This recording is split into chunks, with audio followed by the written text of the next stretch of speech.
안녕하세요. 큰바위군입니다. 예, 지난 시간까지 저희가 열 몇 시간에 걸쳐서 그 추세 패턴이나 아니면 그 캔들의 패턴에 대해서 배웠죠. 그래서 그 추세 패턴이나 캔들의 패턴이 각각 어떤 형태로 나타나고 그런 것들이 어떻게 향후에 영향을 미칠 수 있는 확률 혹은 가능성을 내포하고 있는지에 대해서 말씀을 드렸습니다. 하지만 그 모양이 뭐 다음을 예측할 수 있을 정도의 정확성을 가지고 있는 것은 아니지만 어쨌든 반복적으로 어떤 그 가격의 형태, 가격과 시간으로 구성된 차트의 모양에 나타나고, 예, 그런 것들이 뭐 해석될 수 있는 여러 가지 여지들을 가지고 있다. 이런 형태로 설명을 드렸습니다. 근데 오늘은 그 패턴의 해석에 있어서 몇 가지 다른 이론들, 예, 뭐 다른 과학에서 나온 이론들이죠. 하나는 순수하게 수학적인 모델이고, 그리고 하나는 경영학 쪽에서 관련돼서 나온 모델이, 물론 그것도 수학이긴 합니다만, 어쨌든 간에 두 가지 모델 정도를 가지고 이 패턴을 어떻게 이론적으로 설명할 것인가, 그것들을 고민한 그런 결과물들을 조금 보여드리려고 해요. 첫 번째는 수학적인 모델인 프랙탈 구조라는 말이 있습니다. 그래서 그걸 좀 설명을 드리고, 주식시장이 왜 프랙탈 구조와 연관되어 있고, 그리고 주식시장이 어떻게 프랙탈 구조로 설명될 수 있는지에 대해서도 좀 말씀을 드리고, 그리고 두 번째로 제가 소개해 드릴 건 게임 이론이에요. 여러분들 혹시 게임 이론이라는 거 들어보셨는지 모르겠지만, 어쨌든 수학과 경영학에서 상당히 많이 사용이 되고 있고, 실제로 그 게임 이론을 주창하고 발전시켰던 존 내시는 그걸로 노벨상을 받습니다. 어쨌든 간에 그 두 가지를 설명을 드리고, 그 두 가지 이론으로 어떻게 주식시장의 가격과 패턴을 설명할 수 있는지 그걸 말씀을 드릴 거고, 그리고 각각 그런 이론적인 부분들을 가지고 주식시장의 어떤 그 구조를, 그리고 주식시장의 가격의 패턴 구조들을 설명하는 것이 어떤 한계점들을 가지고 있는지도 설명을 좀 해볼 거예요. 물론 이제 현실적으로 뭐 이런 부분들이 한계점들이 있다라는 것들은 패턴별로 제가 어느 정도 설명을 드렸던 것 같아요. 하지만 이번에는 조금 더 엄밀하게 과학적인 근거라든지 이런 것들을 한번 도입해서 어떤 부분들의 한계점들과, 그리고 뭐 잘못 해석되었을 때 문제점들을 가지고 있는 이런 부분들을 한번 보려고 합니다. 예. 좀 이론적인 부분이 될 수 있고, 아무래도 용어 자체가 조금 어려워서 여러분들이 약간 어렵게 느끼실 수도 있겠지만, 사실 뭐 되게 어려운 이론은 아니고요. 그리고 제가 최대한 여러분들에게 조금 더 쉽게 이해를 하실 수 있도록 강의를 한번 해보도록 하겠습니다. 자, 맨 먼저 프랙탈 이론이라는 이야기를 한번 해볼게요. 프랙탈 이론은요, 기본적으로 여러분들 자연계에서 늘 관찰을 하실 수 있는 거예요. 실제로는.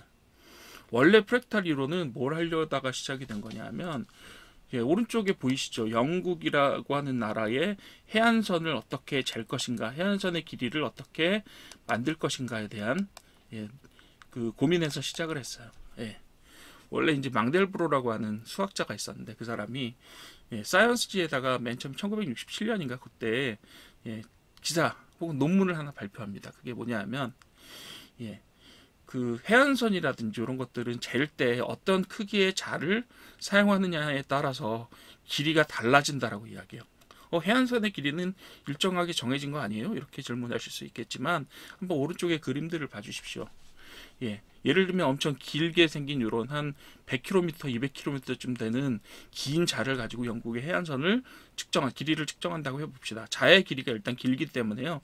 자세하게 이런 모양들을 세세하게 파고 들어갈 수 없이 개략적인 모양들만 가지고 이렇게 잴 수가 있어요. 그죠? 이렇게 재는 거죠. 이 부분들은요, 자세하게 잴 수가 없어요. 왜요? 자가 너무 커서. 이렇게 재는 겁니다. 이렇게 낸 길이가 나와요. 그런데 이 길이를 한 50km 정도로 축소해 봅시다. 그럼 어떻게 되죠? 조금 더 구석구석 요 자들이 들어가서 조금 더 자세하게 요 해안선의 길이를 측정할 수 있어요. 그러면 이 해안선의 길이는 어떻게 될까요? 이쪽이 깁니다. 단연. 그리고 이걸 조금 더 축소해서 약 한 10km 정도로 줄였다고 생각해 봅시다. 그러면 더 세세한 어떤 해안선의 모양이 나오면서 해안선의 길이는 역시 이쪽이 훨씬 더 길게 되죠. 이 단계를 계속 반복한다고 해보십시오. 저희가 알고 있는 해안선의 길이 뭐 이런 것들은 아마 일정한 축적이 사용이 될 거예요. 뭐 1m의 자를 사용한다든가 이렇게 되는데, 만약에 1cm 혹은 뭐 예를 들면 마이크론이나 나노미터 같은 아주 작은 단위를 사용하게 되면요, 모래 하나하나의 표면에 이렇게 거친 부분들까지 다 그 자로 잴 수 있기 때문에 우리가 생각하지 못하는 정도로 어마어마하게 긴 해안선의 길이를 나타낼 수 있을 것이에요. 자, 그리고 두 번째 특징을 한번 볼게요. 여기서 보시게 되면 요 긴 자로 잰 요 다각형의 모양 있죠. 요렇게 생긴 뾰족하게 튀어나온 요렇게 다각형의 모양 있죠. 요거 뭐랑 비슷하죠? 작은 자로 잰 요 모양이죠. 요것도 사실 요 모양하고 거의 비슷해요. 그리고 요렇게 생겼던 요 작은 모양도 다른 데로 가보면 어때요? 비슷한 모양을 계속 반복을 하고 있습니다. 모든 것들이 다 이런 구조로 되어 있구나, 이렇게 되는 거죠. 네. 예를 들면 요걸 저기라고 보시게 되면 요거는 이제 수학적으로 저희가 한번 만들어 본 프랙탈 구조인데요. 예. 요 작은 하나의 모양, 요거를 확대해 보면 요거하고 거의 비슷한 모양이 돼요. 세부적인 어떤 튀어나옴 이런 것들을 제외하고는 요 작은 모양 하나가 큰 걸 대표하고 있고요. 그리고 요 큰 모양은 어디서 다시 작은 이런 모양들에서, 이런 작은 단위에서 계속적으로 반복이 되고 있습니다. 예를 들면 여러분들 산맥의 어떤 모양을 한번 그려보세요. 산맥의 모양, 여기다 제가 한번 그려볼게요. 이렇게 튀어나온 큰 봉우리 하나를 형성하고요, 또 봉우리 하나를 형성하고 봉우리가 또 나오고, 이런 식으로 산이 계속 이어지죠. 예, 산맥이에요. 근데 이 산맥의 요 꼭대기를 한번 가서 한번 보세요. 이 산맥의 꼭대기도 결국 어떻게 생겨 있어요? 이렇게 굴곡을 지면서 산맥의 꼭대기를 형성하게 됩니다. 이 산맥의 꼭대기도 마찬가지일 거고요. 그렇다면 이 골짜기의 모양은요?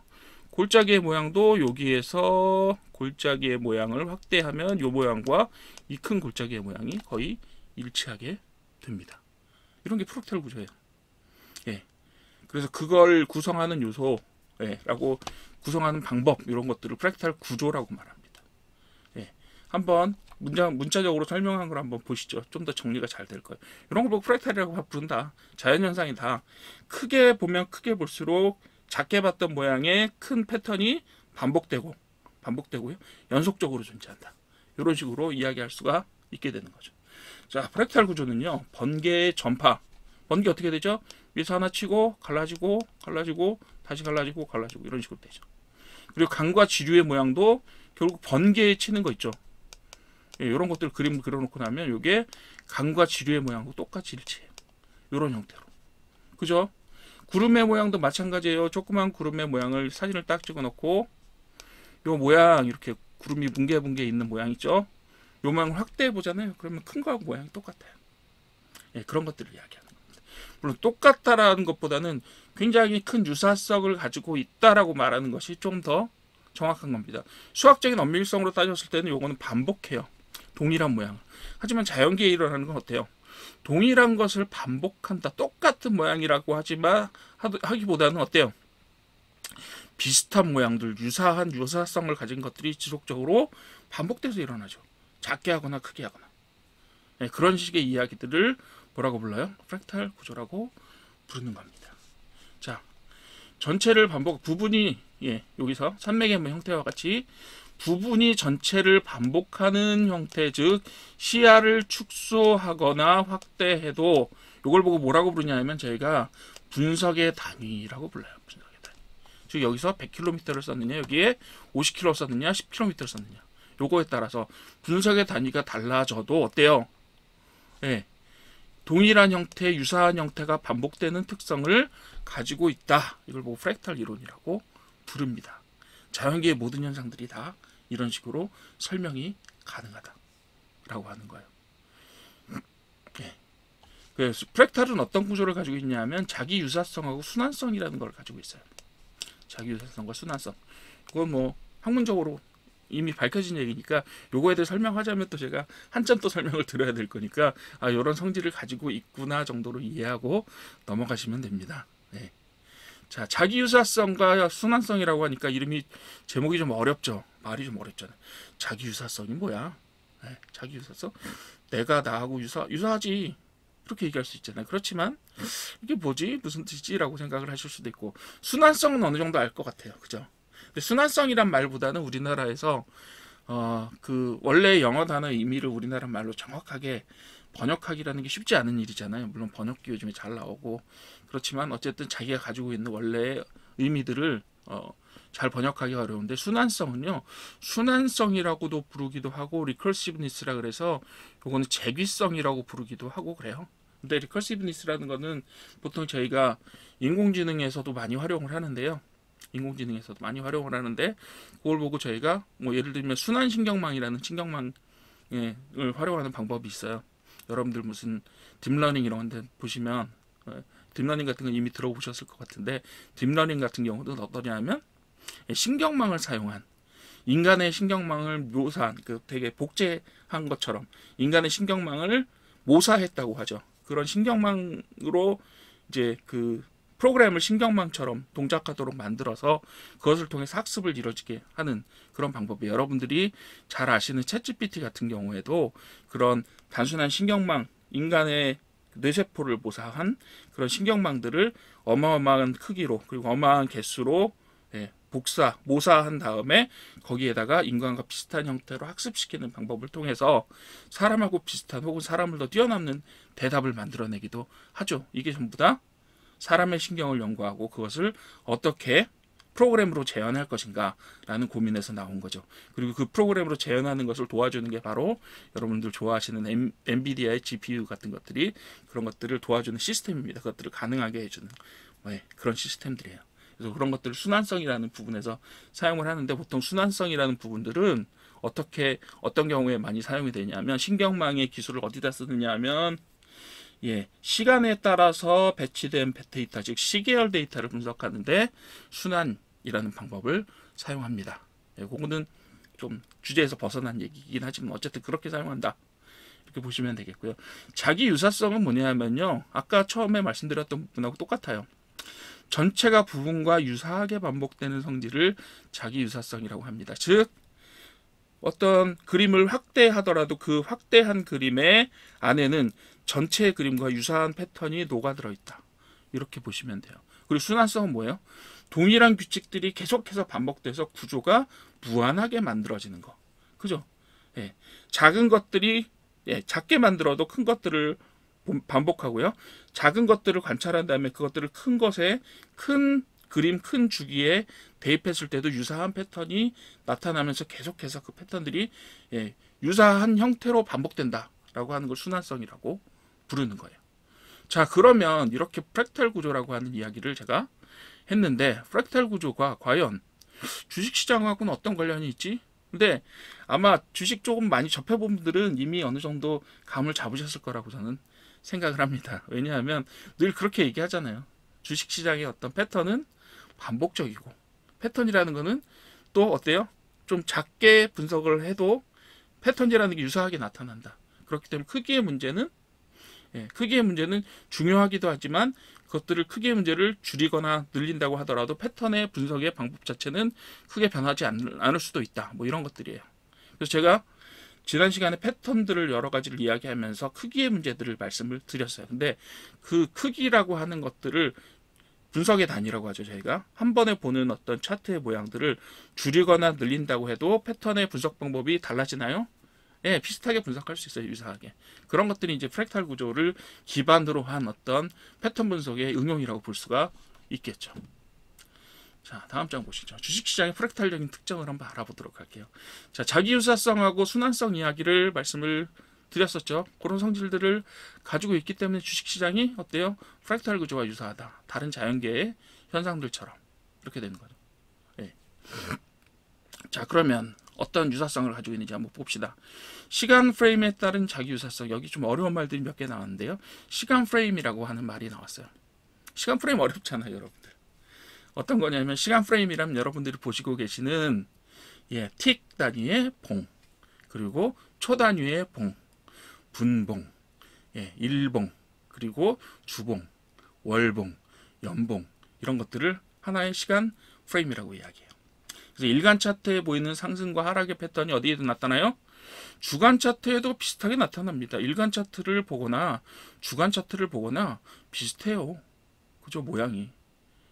그 모양이 반복되고, 지금까지 저희가 배워왔던 패턴들 있죠.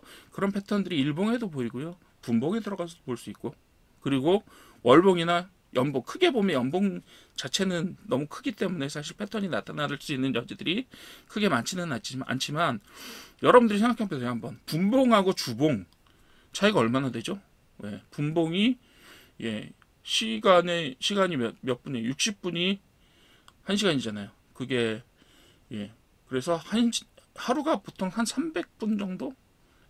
시장이 열려있는 시간이 한 300~400분 정도 될 거예요. 그게 주로 그러니까 한 몇천 배 차이가 납니다.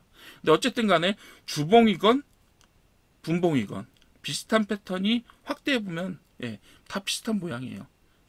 비슷한 모양이라고 해서 모양이 똑같다라는 말씀을 드리는 게 아니라 어떤 특정한 패턴을 나타나는 거. 예를 들면 헤드앤숄더 주봉에서도 보실 수 있고요. 분봉에서도 보실 수 있어요. 그런 얘기입니다. 그리고 말씀드렸던 쌍봉 혹은 쌍바닥 이것도 역시 어디서 보실 수 있어요? 분봉에서도 쌍바닥이 나타나고요. 그 다음에 일봉, 주봉에서도 쌍바닥이 나타날 수 있습니다. 그런 말씀을 드리는 거예요. 일간 차트에서 보이는 상승과 하락의 패턴이 주간, 월간 차트에서도 유사한 모습으로 반복되고 다시 단위를 줄여서 분봉으로 봐도 그런 패턴이 유사하게 나온다. 근데 그런 패턴들의 종류는 지난 시간까지 다 배우셨잖아요. 그런 패턴들이 있다. 그래서 분봉, 시간봉, 일봉 등 서로 다른 시간 단위를 선택해도 주가가 만드는 추세, 조정, 횡보 이런 모습들이 유사하게 표현된다라는 것이 시간 프레임에 따른 자기유사성이에요. 이해하시겠죠? 어렵지는 않아요. 그리고 가격 움직임의 자기유사성 이런 부분들이 또 있어요. 어떤 거냐면 짧은 구간에서 나타나는 그죠? 급등락과 조정 패턴이 긴 구간에서 긴 호흡으로 봐도 반복된다라는 이야기예요. 요거는 제가 나중에 뭐랑 붙여볼 거냐 하면 이동평균선도 마찬가지예요. 이동평균선은 어때요? 하루하루의 어떤 데이터를 나타내는 게 아니라 어때요? 5일, 20일, 60일 단위의 데이터를 하나로 뭉쳐서 보여주는 거잖아. 그죠? 그런 것들에서는 어때요? 사실은 이동평균선의 패턴도 크게 해서 쭉 보게 되면 이동평균선의 패턴만 따로 그려보게 되면 그것도 역시 차트에서 나타나는 패턴과 유사한 패턴들이 또 나타나요. 그런 것들도 어떤 가격 움직임의 자기유사성과 연관성이 있다고 보셔도 될 것 같고요. 그 다음 두 번째로는요. 여기 하나, 둘, 세 개로 되어 있는데 위에 두 개는 사실 같은 이야기인데 요거를 좀 다른 단위로 이야기해 본 거고요. 그 다음 두 번째 거는 뭐냐 하면 패턴의 순환성이라고 하는 이야기입니다. 패턴의 순환성은 뭐냐 하면 특정 가격 패턴을 반복하면서 어떤 가격이 상승에서 조정 상승, 하락 반등 하락 뭐 이런 그죠? 그리고 이 상승 조정 하락이라는 것들이 어때요? 다르게 조합되면서 모양을 형성하죠. 그런 것들이 패턴들이 반복적으로 일어난다. 옛날에 일어났던 것들이 또 앞으로도 전개되고 그 요소들을 결합해서 결국 앞으로 어떤 가격의 움직임들이 결정되면서 반복을 한다. 이렇게 보는 이야기들이에요. 이게 뭐랑 연결된다고요? 유사한 사이클을 계속적으로 생성한다. 그 뭐예요? 엘리어트 파동 이론이나 다우 이론이 다 이런 식으로 생겼어요. 이런 식으로 생겼어요. 그래서 제가 다음번 챕터에서 할 얘기가 뭐냐면 바로 이 다우 이론과 그리고 순환성을 이야기하는 두 가지 정도의 이론이 더 있어요. 하나는 뭐죠? 코스톨라니의 달걀 이론이 있고요. 하나는 사계절 이론이 있어요. 그렇죠? 일본에서 주장하시던 사계절 이론인데 그걸 하나씩 짧게 1시간 단위로 보고 그리고 나서 종합적으로 그런 것들을 어떻게 활용하실 수 있으면 한계점들이 어떤 것들이 있는지를 한번 알아보도록 할 겁니다. 되셨죠? 이 정도. 이 정도로 프랙탈적 특성이 있다라고 하는 것들을 알아보시면 될 것 같고요. 그 다음에 다음 페이지에서는 이렇게 주식시장에서 프랙탈적인 특징을 한번 보도록 할게요. 요거 많이 보셨죠? 지난번에 제가 한번 설명드렸어요. 이거 뭐예요? 원형천장이에요. 그죠? 원형천장이죠. 자, 요게 거의 뭐 엄청 긴 1년 이상의 어떤 원형천장의 모양을 가지고 상승세로 올라왔다가 요 원형천장을 거쳐서 하락세로 마무리하는 이런 큰 틀의 추세의 변화를 나타낸 그런 그 패턴이 되겠어요. 요 하나의 패턴이죠. 근데 이 패턴들이 어떻게 이루어졌나라고 봤더니 요 도입부 있죠. 원형천장의 도입부 이 부분들을 사각형으로 확대를 한번 쭉 해볼게요. 근데 이게 어떻게 생겼어요? 헤드앤숄더예요. 그냥 아주 정상적인 헤드앤숄더입니다.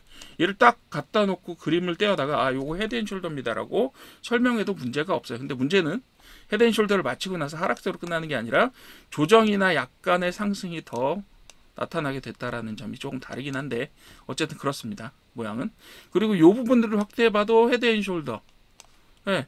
여기에서 요 두 개를 확대해 보니까 쌍봉처럼 보여요. 그리고 여기는 뭐처럼 보이죠? 예, 쌍바닥이나 쓰리바닥처럼 보입니다. 그죠? 원형 패턴이라는 큰 패턴 안에 뭐가 나타나고 있어요? 다른 작은 패턴들, 그 부분들을 확대하게 되면 다른 유사하거나 아니면 조금 다르지만 어떤 비슷한 성질을 가지고 있는 패턴들이 계속해서 반복이 되고 있다라고 볼 수가 있는 거예요. 지금 여러분들이 보시고 계시는 이건 일봉이지만요. 죄송합니다. 만약에 밀봉에서 요 하루에 봉을 떼다가 그걸 분봉으로 만들어도요. 어때요? 여기에 나타나고 있는 패턴들이 지금까지 우리가 배웠던 패턴의 요소들이 반복이 되고 있다. 이렇게 이해를 하시면 될 것 같아요. 그게 바로 프랙탈의 이론입니다. 그래서 그런 것들을 가지고 저희가 패턴을 분석하는 것도 결국 그런 프랙탈 이론이 은연중에 사용이 되고 있는 거예요. 실제로는. 네. 저희가 시간 단위나 아니면 가격 단위의 크기나 순환성 이런 것들을 특별히 말씀은 드리지 않았지만 결국은 그 전제, 기술적 분석이라는 것의 전체의 전제가 뭐냐 하면 주식시장의 가격이라고 하는 차트라는 하는 것들이 프랙탈적인 성격을 가지고 있기 때문이다라는 거예요. 두 가지 있었죠. 하나는 뭐예요? 시간 단위에 따라서 시간 단위를 다르게, 즉 분석의 단위를 다르게 하더라도 어때요? 패턴 분석할 수 있다. 그리고 두 번째는 뭐였죠? 기술적 분석의 가장 기본적인 전제. 어떤 현상은 반복된다. 두 가지 특징이 가지고 있잖아요. 프랙탈적인 특징과 완벽하게 일치합니다. 그렇기 때문에 우리가 프랙탈적인 특징을 염두에 두고 패턴 분석이나 이런 기술적인 분석들을 수행할 수 있다라고 합니다. 그렇지만 나중에 지금 조금 이따 말씀드릴게요. 다음 시간에 말씀드리게 될 것 같아요. 프랙탈적인 특징을 가지고 있기 때문에 어떤 한계점도 있다. 그런 부분들을 분명히 아셔야 할 것 같습니다. 이렇게 보시면 될 것 같고 시간이 좀 길어져서 두 개로 잘라서 가겠습니다. 다음 시간에는 저희가 게임 이론하고 뭐 이런 것들을 좀 더 다뤄보고 종합적으로 이런 이론적인 수학적인 이론적인 기반들이 어떤 식으로 해석에 적용될 수 있고 그 해석에 적용하는 사실 이미 말씀을 드렸다고 봐도 돼요. 그런 식으로 적용할 수 있고 그리고 어떤 한계점들이 있다는 것들을 이야기하고 그렇기 때문에 다른 방법들로 약간 보완을 해줘야 된다. 이렇게 이야기할 수가 있게 되는 거죠. 오늘 강의는 여기서 마치도록 하겠습니다. 수고 많이 하셨습니다. 오늘은 좀 새로운 영어들이 많이 나와서 좀 어려우셨을 수도 있는데 하여튼 수고 많이 하셨습니다. 감사합니다. 역시 오늘 강의도 좀 도움이 되셨다면 구독 눌러주시면 감사드리겠습니다. 감사합니다.